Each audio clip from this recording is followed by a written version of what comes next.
ఈ రోజున అన్న క్యాంటీన్ ప్రారంభించి 425 రోజులు 425 రోజుల నుంచి కూడా నిర్విరామంగా ఇక్కడ క్యాంటీన్ జరుగుతుంది.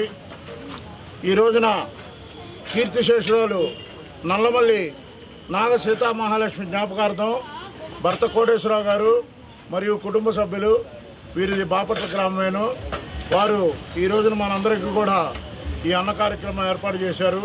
వారికి ఆ కుటుంబానికి తెలుగుదేశం పార్టీ కుటుంబ సభ్యుల తరఫున కృతజ్ఞతావందనాలు తెలియజేస్తున్నాం. అట్లాగే బాపట్ల నియోజకవర్గ ఇన్ఛార్జి వేగేసిన నరేంద్ర వర్మ గారు కూడా వారి కుటుంబానికి కృతజ్ఞతావందనాలు తెలియజేశారు.